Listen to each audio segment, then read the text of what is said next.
Control Santa María, Mayday, Mayday, Mayday. Uno de nuestros motores se ha apagado y el combustible podría acabarse en cualquier momento. Volando a unos 34.000 pies sobre el Atlántico, uno de los motores de este Airbus A330 ya se ha apagado por falta de combustible. Afuera todo es oscuridad absoluta y debajo hay un océano negro extendiéndose por miles de kilómetros. Y antes de que puedan hacer algo, el segundo también se apaga. Un silencio inquietante se apodera del cockpit. Hace apenas unos momentos, este avión cruzaba el cielo con toda su potencia y ahora se ha convertido en un planeador de 200 toneladas, completamente en silencio. Lo más preocupante es que el vuelo todavía está a unos 1500 kilómetros de su destino, Lisboa. Así que llegar hasta allá ya no es una opción. Los pilotos tienen que encontrar un lugar para aterrizar cuanto antes, porque si no, este avión con 306 personas a bordo caerá al océano. Entonces, ¿qué va a pasar con este avión ahora? ¿Van a sobrevivir las personas a bordo? Y junto con eso aparece una pregunta clave. ¿Cómo pudo un avión moderno, enorme y con combustible de sobra quedarse sin combustible en pleno vuelo?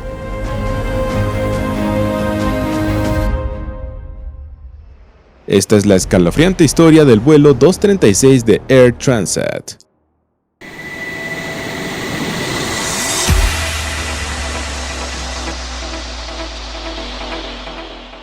La noche del 24 de agosto de 2001, en el aeropuerto Pearson de Toronto, en Canadá, un vuelo de larga distancia se prepara para despegar.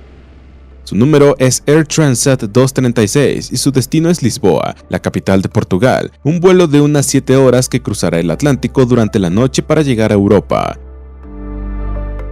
El abordaje está casi completo y los pasajeros poco a poco van ocupando sus asientos. El avión es un Airbus A330-243, con sus potentes motores Rolls-Royce y su capacidad para vuelos de largo alcance. El A330 era considerado uno de los aviones más confiables de su época. En total hay 306 personas a bordo.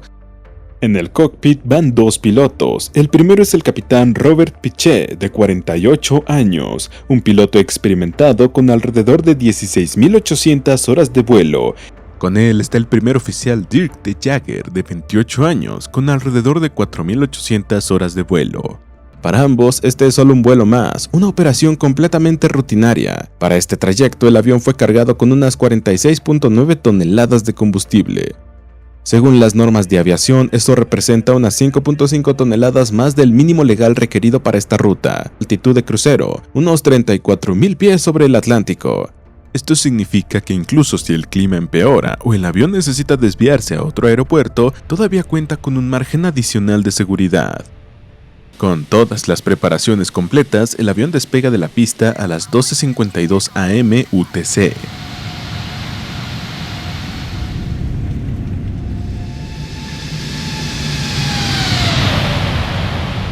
Poco después se estabiliza a una altitud de unos 34.000 pies sobre el océano Atlántico.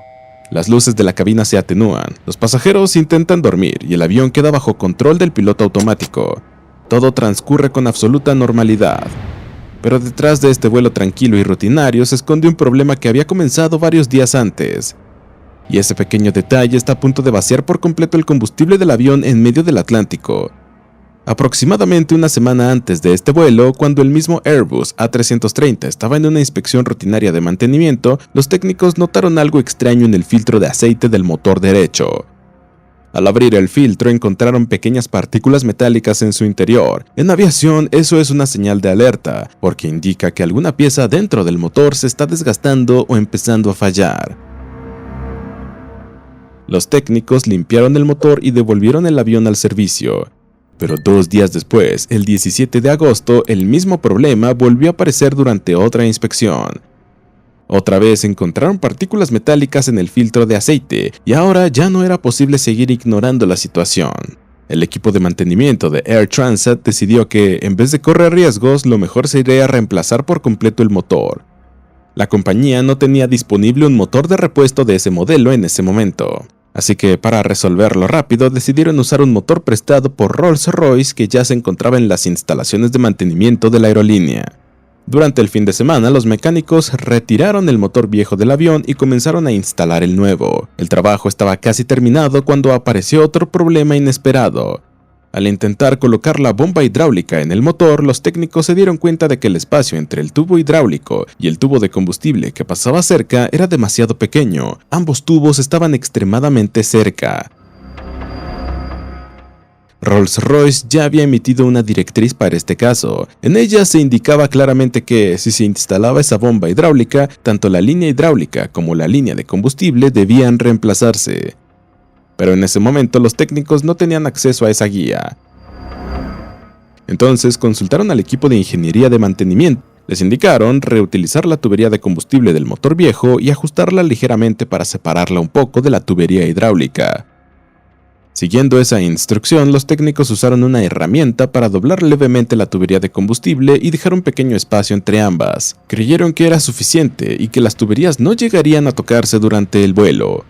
Con eso la instalación quedó terminada y después de una prueba exitosa, el avión volvió al servicio. Todos pensaron que el problema había quedado resuelto, pero en realidad ese pequeño espacio entre los dos tubos no servía de nada. Pero en cuanto el sistema hidráulico entraba en presión durante el vuelo, la línea hidráulica se expandía ligeramente y terminaba tocando directamente la línea de combustible. Y ese pequeño error técnico estaba a punto de provocar una fuga masiva de combustible. Sin saber absolutamente nada de este error de mantenimiento, el vuelo 236 ya lleva varias horas en el aire.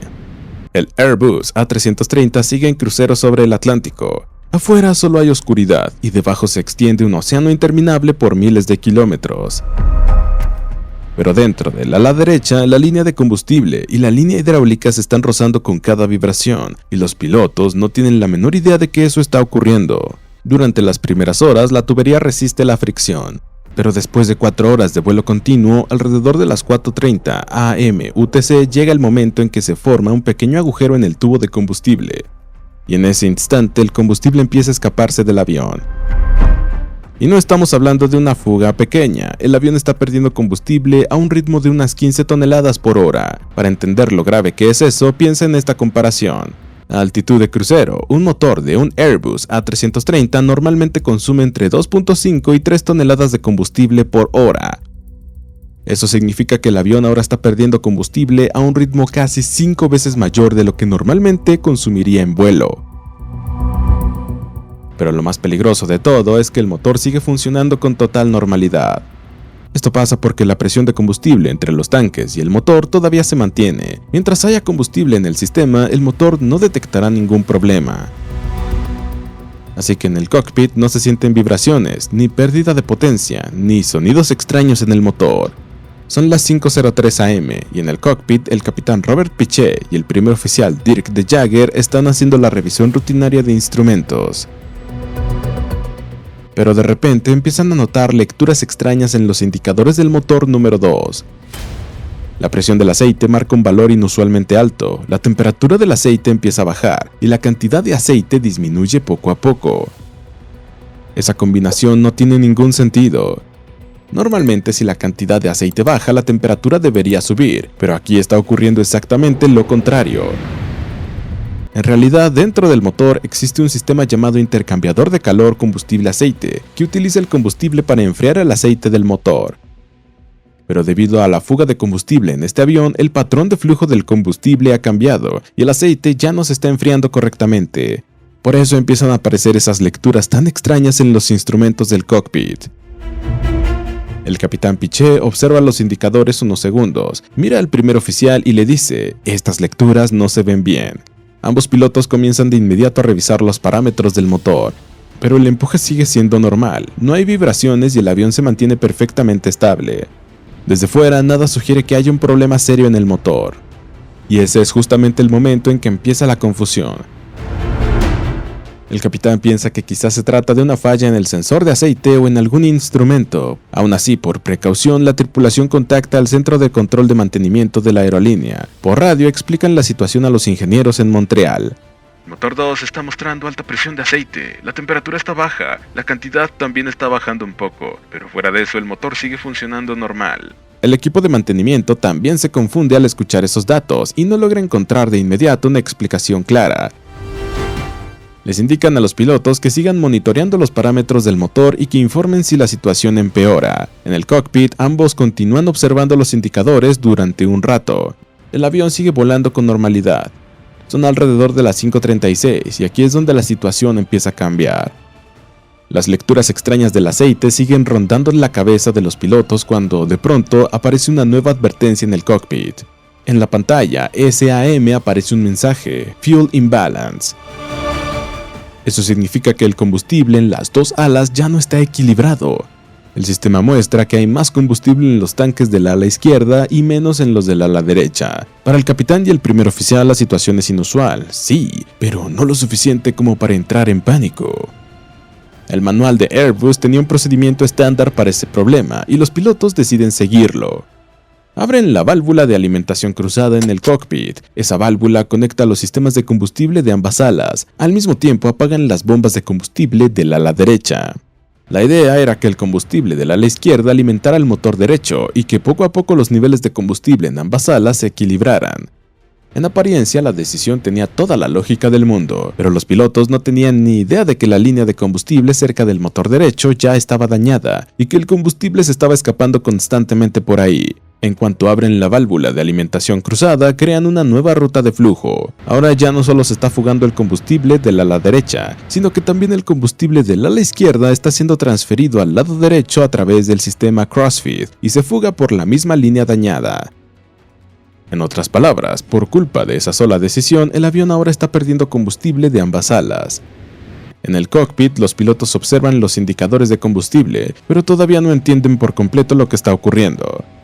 Lo que sí queda claro ahora es que algo está muy mal. El avión todavía está a unos 1800 kilómetros de su destino original, Lisboa, y al mismo tiempo la cantidad de combustible ha caído rápidamente a unas 7 toneladas. Llegar a Lisboa con ese combustible ya es imposible, así que tendrán que aterrizar en algún otro lugar cuanto antes. Pero siguen sobre el Atlántico y Portugal todavía está a cientos de kilómetros. Entonces los pilotos recuerdan que todavía queda una esperanza: las Azores. Estas pequeñas islas en medio del Atlántico se utilizan para desvíos de emergencia, y en ese momento la base aérea de Lajes es el aeropuerto más cercano para ellos. La decisión se toma de inmediato en el cockpit. El avión abandona la ruta hacia Lisboa y gira al sur, rumbo a las Azores. En cuestión de segundos envían un mensaje por radio. Control Santa María Air Transat 236. Tenemos una emergencia de combustible. Solicitamos desvío inmediato a Lajes. El control de tráfico aéreo les da autorización directa de inmediato. Pero la confusión en el cockpit todavía no termina. Los pilotos siguen sin entender dónde se está yendo el combustible.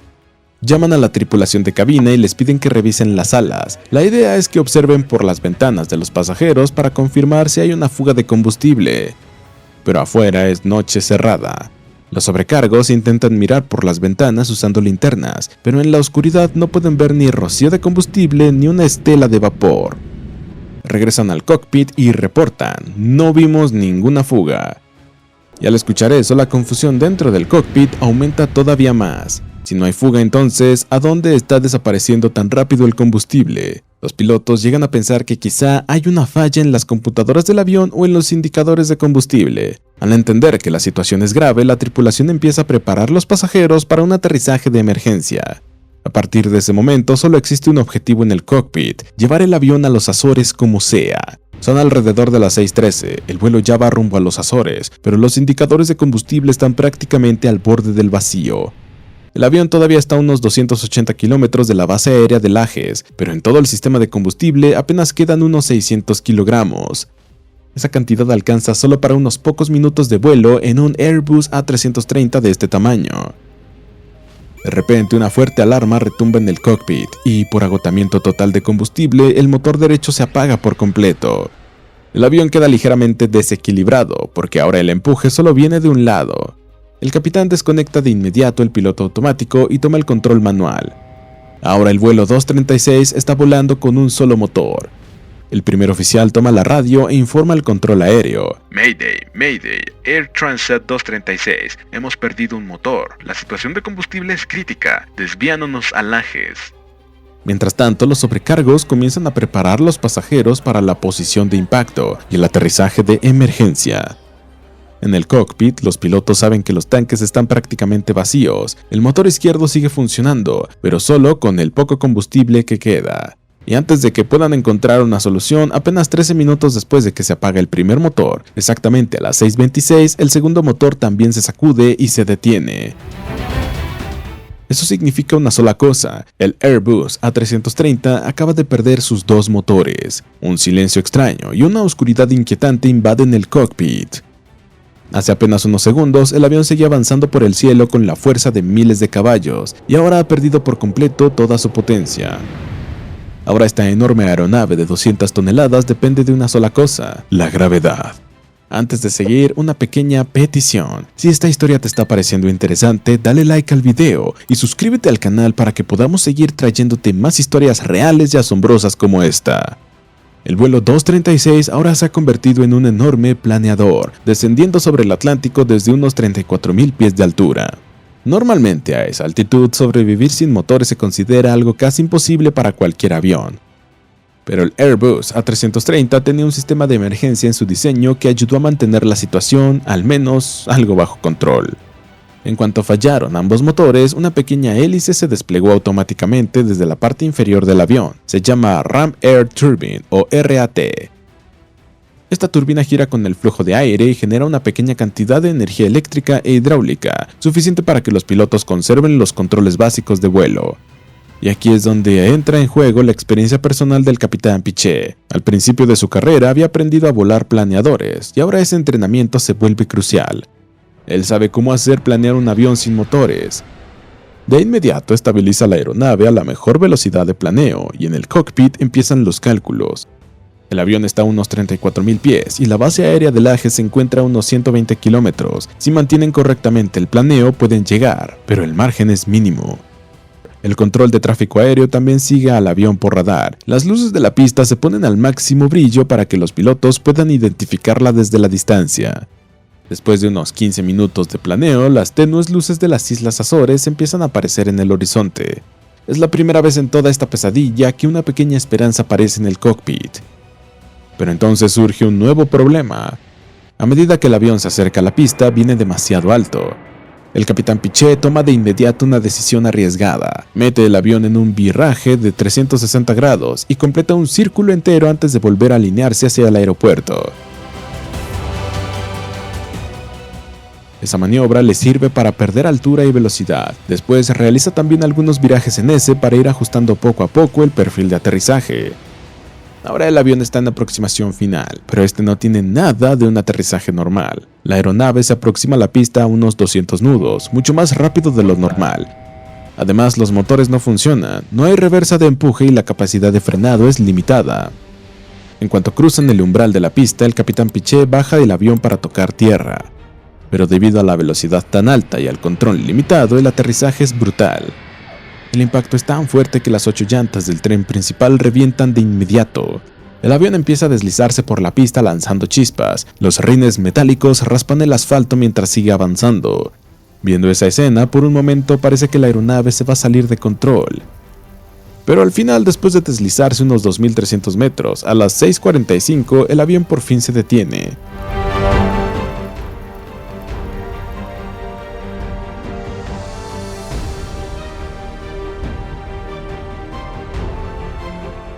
Y en cuanto se detiene, un silencio inquietante llena el cockpit durante unos segundos. Apenas minutos antes, el vuelo 236 estaba a punto de caer al Atlántico sin motores, y ahora está en tierra. Pero el peligro todavía no ha terminado. Durante el deslizamiento por la pista, comienzan a salir llamas cerca del tren de aterrizaje debido a la fricción. Los camiones de bomberos del aeropuerto, que ya estaban en alerta, se lanzan hacia el avión en cuanto se detiene para apagar el fuego. En el cockpit, el capitán Robert Piché toma la decisión de inmediato: ¡Evacuar! ¡Evacuar! La tripulación despliega los toboganes de emergencia y empieza a evacuar a los pasajeros lo más rápido posible. La evacuación se completa en unos 90 segundos. Las 306 personas a bordo logran salir con vida del avión. Hay heridos, sí, alrededor de 16 personas sufren lesiones menores y 2 pasajeros resultan gravemente heridos, pero lo más importante es esto: no se pierde ni una sola vida. En cuestión de horas, este incidente se convierte en noticia mundial. En la historia de la aviación queda registrado como el planeo más largo de un avión comercial, que permaneció 19 minutos en el aire sin motores. Después de eso, las autoridades de aviación portuguesas, investigadores canadienses e ingenieros de Airbus inician una investigación detallada del incidente. La investigación termina revelando 3 causas principales. La primera, un error de mantenimiento. Durante la instalación del motor de reemplazo, la línea de combustible y la línea hidráulica no quedaron bien colocadas, lo que provocó que la línea de combustible se desgastara y comenzara a tener fugas. La segunda, los pilotos no estaban adecuadamente entrenados para enfrentar un escenario de fuga de combustible en pleno vuelo, por eso tardaron en interpretar correctamente las señales extrañas dentro del cockpit. Y la tercera, factores humanos, lo que los investigadores describen como sesgo cognitivo. Al principio, los pilotos asumieron que se trataba de un fallo de instrumentación, así que no se enfocaron en el problema real y siguieron tomando decisiones basadas en esa idea. Aún así, el informe también deja algo muy claro. Si esa noche los pilotos hubieran entrado en pánico o no hubieran manejado correctamente el planeo, este incidente habría terminado como una gran tragedia aérea. El avión fue reparado más tarde y volvió al servicio. Pero en la historia de la aviación, esta aeronave quedó marcada para siempre con un nuevo nombre, el Planeador de las Azores. Si quieres conocer la historia de un avión de pasajeros que chocó con equipo de construcción, incluso antes de despegar sobre la pista, puedes hacer clic en el botón de la i y ver ese video también.